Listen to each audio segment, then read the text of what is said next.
पृथ्वी पर ऊर्जा का प्रमुख स्रोत सूर्य है, जानते हैं आप।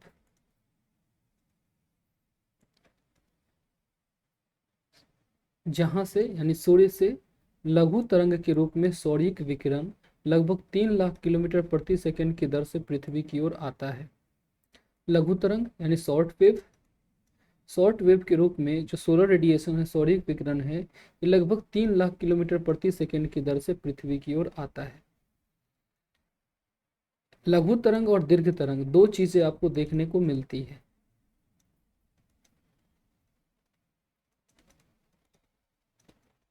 आपको लघु तरंग और दीर्घ तरंग दो शब्द विशेष रूप से आपको देखने को मिलते हैं।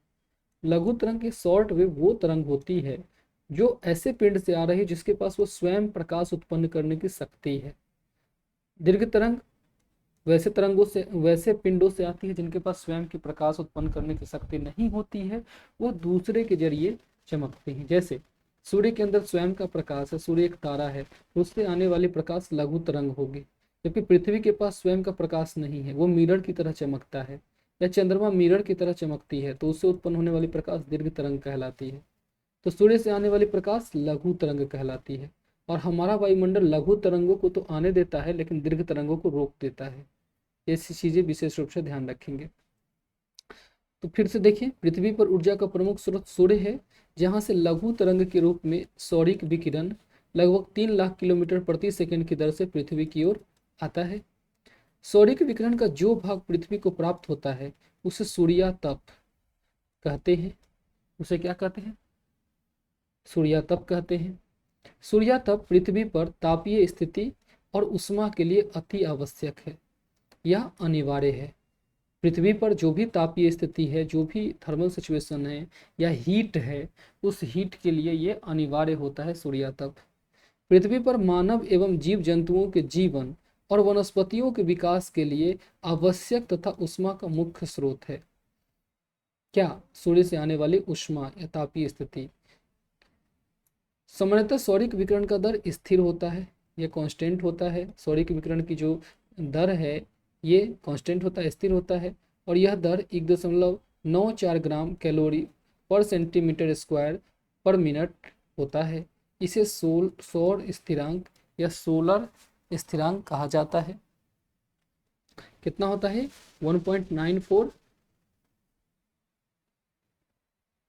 ग्राम कैलोरी पर सेंटीमीटर स्क्वायर पर मिनट, ये आपका सोलर स्थिरांक होता है। पृथ्वी को प्राप्त सूर्यातप की मात्रा लगभग स्थिर होती है, लेकिन विभिन्न अक्षांशों सूर्यातप की मात्रा में भिन्नता पाई जाती है। अलग अलग अक्षांशों पर सूर्यातप की जो मात्रा होती है वो अलग अलग होती है। जैसे आप जानते हैं 0 डिग्री पर सबसे ज़्यादा होती है, वैसे वैसे जैसे जैसे 90 डिग्री की ओर बढ़ते हैं सूर्यातप की मात्रा में कमी पाई जाती है। पुनः स्थलाकृतिक विशेषताओं यानी जो पर्वत पठार मैदान है, पुनः स्थलाकृतिक विशेषताओं के कारण समान अक्षांश के विभिन्न क्षेत्रों में भी सूर्यातप की मात्रा में अंतर पाया जाता है। एक ही अक्षांश है लेकिन पर्वत पर अलग सूर्यातप होगी, मैदान है अलग होगा, पठार है अलग होगा। वही कह रहा है स्थलाकृतिक विशेषताओं के कारण एक समान अक्षांश के क्षेत्रों में भी सूर्यातप की मात्रा में अंतर पाया जाता है। इस तरह सूर्यातप विभिन्न खगोलीय एवं स्थलाकृतिक कारक पर निर्भर करता है। यानी विभिन्न खगोलीय का अर्थ है जो ब्रह्मांडीय है, खगोल विज्ञान के अंतर्गत है, और स्थलाकृतिक यानी जल और स्थल का वितरण है। इन कारकों पर निर्भर करता है सूर्यातप। सूर्यातप को प्रभावित करने वाले कई कारक होते हैं, आइए उन्हें देखते हैं। सूर्यातप को कौन कौन से कारक प्रभावित करते हैं? सूर्य का आपतन कोण या सूर्य की किरणों का तिरछेपन। सूर्य की किरणें जितनी सीधी होंगी ज्यादा सूर्यातप होगा, और जैसे जैसे ये तिरछी होती जाएंगी वहां सूर्यातप कम होता जाएगा।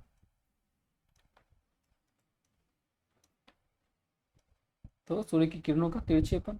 फिर सूर्य के प्रकाश की अवधि या दिन की अवधि। अगर दिन होगा तो सूर्य का प्रकाश ज्यादा मिलेगा, तो इससे भी सूर्यातप निर्भर करता है। सूर्य की पृथ्वी से दूरी। जब सूर्य पृथ्वी से नजदीक रहेगा तो काफी ज्यादा सूर्यातप पृथ्वी पर आएगा, जब दूर रहेगा तो कम आएगा। वायुमंडल की पारदर्शिता, जलवाष्प, गैस, धूलकण, बादल। अब जलवाष्प, गैस, धूलकण, बादल ये सब अगर हैं तो कम सूर्यातप आएगा, क्योंकि ये रिफ्लेक्ट करके वापस कर देंगे सूर्यातप को।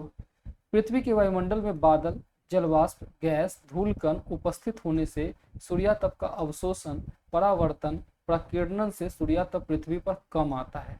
अब देखिए, जैसे आप जानते हैं पृथ्वी के चारों ओर, पिछली क्लास में ही आप पढ़े हैं, पृथ्वी के चारों ओर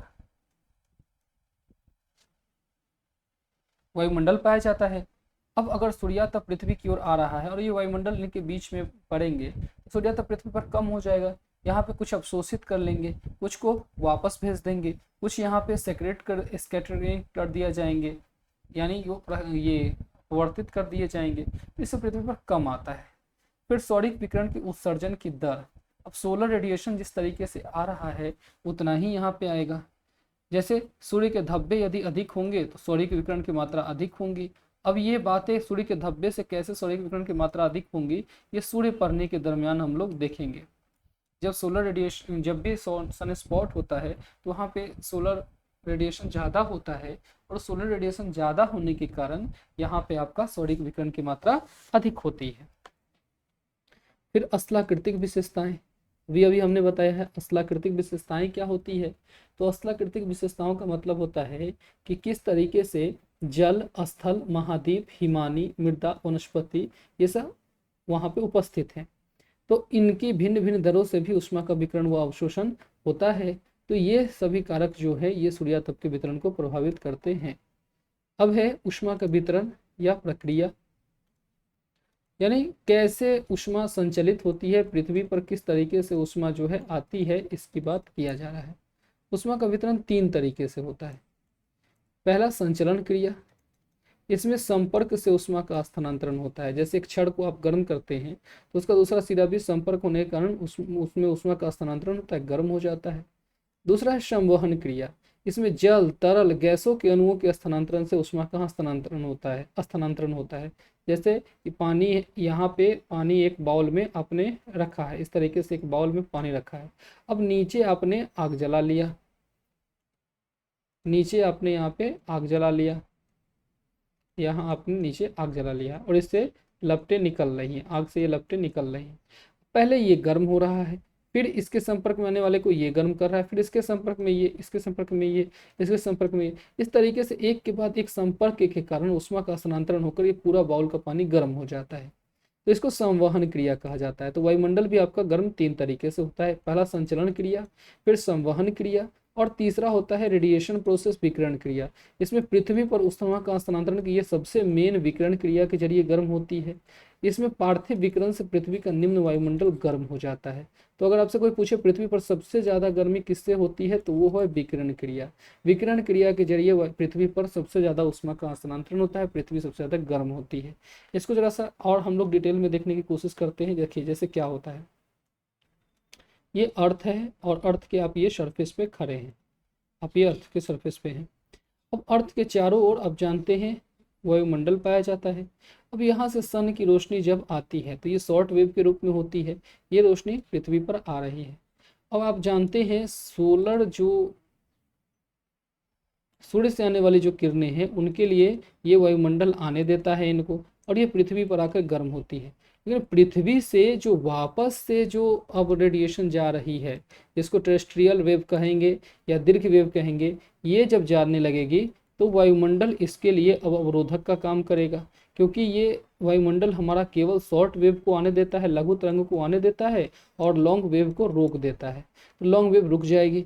अब इससे देखिए गर्मी आई तो है लेकिन अब जा नहीं पाएगी, और इससे हमारी पृथ्वी पर थोड़ी सी गर्मी बनी रहती है, जिससे हमारा पृथ्वी पर जीवन अच्छा होता है।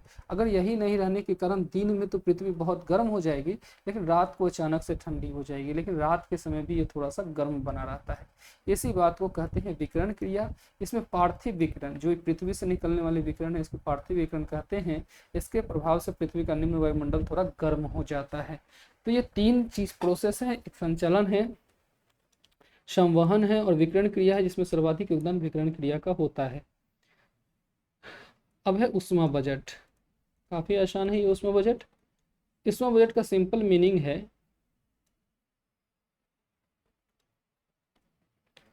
ऊष्मा बजट का सीधा सीधा अर्थ है कि पृथ्वी पर जितना ऊष्मा आए उतनी ही ऊष्मा वापस करती जानी चाहिए।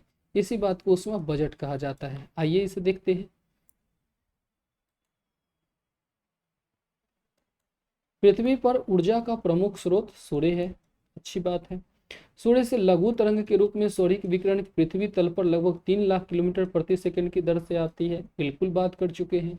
सौरिक विकिरण का वायुमंडल एवं पृथ्वी द्वारा अवशोषण होता है, जिससे पृथ्वी एवं वायुमंडल में ताप संतुलन बना रहता है। अभी अभी हमने आपको ये समझाया है किस तरीके से यहाँ पे ये होता है ये प्रोसेस। तो यही कह रहा है जो सौरिक विकिरण का वायुमंडल एवं पृथ्वी द्वारा अवशोषण होता है, जिससे पृथ्वी पर वायुमंडल में ताप संतुलन बना रहता है। अच्छी बात है। और आगे देखते हैं। पृथ्वी और वायुमंडल सौरिक ऊर्जा की जिस मात्रा का ऑब्जर्वेशन करता है या अवशोषण करता है, उसके बराबर ही मात्रा अंतरिक्ष में वापस लौटा देता है। ध्यान दीजिएगा, जितनी मात्रा में अवशोषण हुआ है उतनी ही मात्रा में अंतरिक्ष में वापस लौटा देता है। इस तरह पृथ्वी और वायुमंडल को प्राप्त सौरिक ऊर्जा की मात्रा एवं उत्सर्जित ऊर्जा की मात्रा बराबर होती है। जितनी सौरिक ऊर्जा की मात्रा प्राप्त हुई है और उत्सर्जित ऊर्जा की मात्रा है, ये दोनों बराबर हो जाती है। अर्थात प्राप्त सौरिक ऊर्जा और उत्सर्जित ऊर्जा में एक बैलेंस बना रहता है, एक संतुलन बना रहता है। इसे ही ऊष्मा बजट कहते हैं। बहुत आसान है। जितनी पृथ्वी पर ऊर्जा है उतनी ही मात्रा में वापस लौटा देगी। इसी को ऊष्मा बजट कहा जाता है। वायुमंडल एवं पृथ्वी पर तापीय स्थिति, तापीय संतुलन एवं अनुकूल अधिवासीय वातावरण के लिए ऊष्मा का संतुलित रूप में प्राप्त होना आवश्यक है। ध्यान दीजिएगा क्या कह रहा है। पृथ्वी पर तापीय स्थिति, तापीय संतुलन और अनुकूल अधिवासीय वातावरण, जो हम लोग पृथ्वी पर रह रहे हैं, ये अनुकूल अधिवासीय वातावरण के कारण है। इसके लिए ऊष्मा का संतुलित रूप में प्राप्त होना आवश्यक है।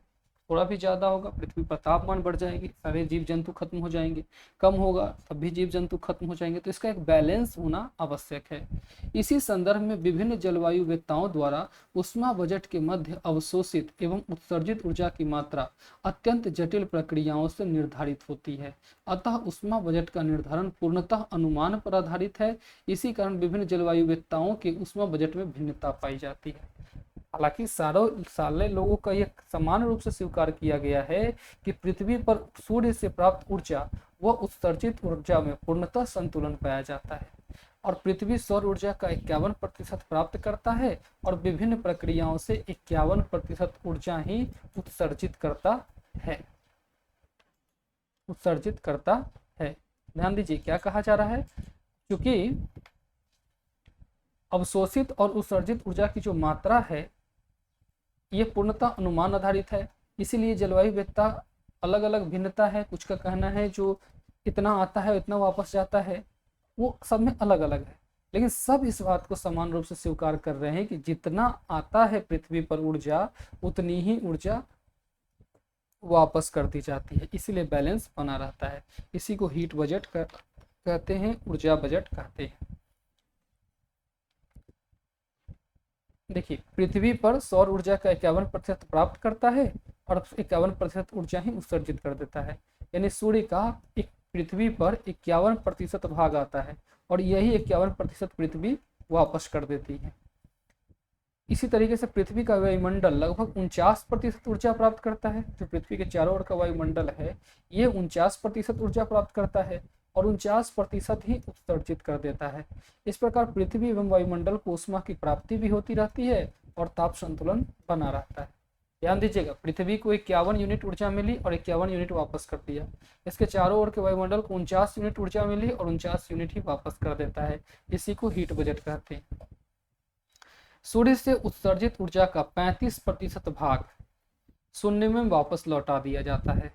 सोचिए सूर्य से लगभग अगर 100 यूनिट ऊर्जा आई है, 100 यूनिट ऊर्जा सूर्य से आई है तो 35 यूनिट ऊर्जा इसमें से वापस लौटा दिया जाता है। पृथ्वी का वायुमंडल इसको वापस भेज देता है। तो बचा कितना, शेष 65%। शेष 65% में से लगभग 14% वायुमंडल का जल वाष्प, बादल, धूल कण तथा कुछ अस्थायी गैसों द्वारा ऑब्जर्व कर लिया जाता है। 14% जो है ये वायुमंडल ऑब्जर्व कर लिया, तो 35 और 14 कितना हो गया, 49। तो वायुमंडल में कितने हो गए, 49। इस तरह केवल 49% ऊर्जा ही पृथ्वी को प्राप्त होती है। अब 100 में 49 वायुमंडल में ही रह गया तो पृथ्वी को कितनी मिलेगी, 51। 100 में से 49 क्या, 51। 51% ऊर्जा ही पृथ्वी को प्राप्त होती है। और इस 51% ऊर्जा का 34% भाग प्रत्यक्ष सूर्य के प्रकाश से प्राप्त होता है और शेष 17% विसरित दिवा प्रकाश से प्राप्त होता है। तो जो पृथ्वी को 51 यूनिट प्राप्त हुई है ये भी दो भाग में होती है। एक 34% जो है ये प्रत्यक्ष सनलाइट से होती है और 17% डिफ्यूज लाइट से होती है, यानी विसरित दिवा प्रकाश से होती है। विसरित दिवा प्रकाश वही है जो सूर्य के ना होने पर भी आपको हल्की रोशनी दिखाई देती है, जैसे 4 बजे 5 बजे सुबह देखिए सूर्य ना होने पर भी आपको रोशनी आ जाती है। इसी तरीके से सूर्य के डूबने के बाद भी रोशनी थोड़ी सी मिलती रहती है। तो ये 17% विसरित दिवा प्रकाश है, डिफ्यूज लाइट है, और 34% डायरेक्ट सनलाइट है। तो सूर्य से प्राप्त 51% उष्मा ही पृथ्वी को सही रूप में प्राप्त होती है और पृथ्वी से उष्मा की यही मात्रा उत्सर्जित होना आवश्यक होता है और यही इसको वापस कर देती है। यदि पृथ्वी को प्राप्त सौर ऊर्जा की मात्रा से अधिक उत्सर्जन होता है तो धरातल के तापमान में कमी आने लगेगी। अब 51 यूनिट हुई और ज़्यादा वापस कर दिया है, 52 यूनिट कर दी, तो इससे धरातल के तापमान में कमी आने लगेगी। इसी तरह यदि प्राप्त ऊर्जा की तुलना में कम उत्सर्जन होता है तो धरातल के तापमान में वृद्धि हो जाएगी। अब 51% आई है और 50% ही उत्सर्जित करे तो 1% तो पृथ्वी पर ही रह जाएगी, तो वहां तापमान में वृद्धि हो जाएगी। अतः पृथ्वी को प्राप्त एवं उत्सर्जित ऊर्जा की मात्रा बराबर होती है और पृथ्वी का ताप संतुलन बना रहता है। यही स्थिति उष्मा बजट कहलाती है। इस स्थिति को ही हम लोग सोलर बजट, हीट बजट कहते हैं। अब इसी बात को जो अभी आपने देखा है इसको एक सारणी के रूप में देख लीजिए, एक टेबल के रूप में देख लीजिए। देखिए प्रवेशी सौरिक विकिरण की मात्रा 100% यानी 100 यूनिट ऊर्जा जो है पृथ्वी पर आई है, जिसमें से रिफ्लेक्शन और स्कैटरिंग द्वारा जो है 35% ऊर्जा जो है क्षय हो जाती है। जिसमें भी ये जो प्रकीर्णन और परावर्तन जो 35% है, इसमें 27% बादल परावर्तन करते हैं, 2% धरातल और शून्य में वायुमंडल 6% करते हैं। 27, 2, 29, 6, 35% ऊर्जा जो है ये रिफ्लेक्शन और स्कैटरिंग द्वारा क्षय हो जाता है। बचा कितना, 65%। 65 में 14% वायुमंडल एब्जॉर्ब कर लेता है खुद। अब बचा आपका 51% और यही 51% ऊर्जा जो है यह पृथ्वी को प्राप्त होती है। तो आपसे पूछा जाएगा वायुमंडल कितना लिया, तो ये 35 और 14 49% वायुमंडल लिया है और ये वायुमंडल वापस भी कर दिया। और पृथ्वी को मिली है 51% और ये 51% पृथ्वी लौटा देगी। और ये 51% भी दो रूप में मिला है, एक डायरेक्ट सनलाइट 34% और 17% डिफ्यूज लाइट। 34, 17, 51% डायरेक्ट मिली है और यही इसको लौटाना होता है। इसी को हम लोग उष्मा बजट सारणी कहते हैं। तो आज की जो ये चर्चा थी इसमें आपने सूर्या तप के बारे में पढ़ा है। चलिए अगली फिर चर्चा में हम लोग बात करेंगे नेक्स्ट टॉपिक की। तब तक धन्यवाद।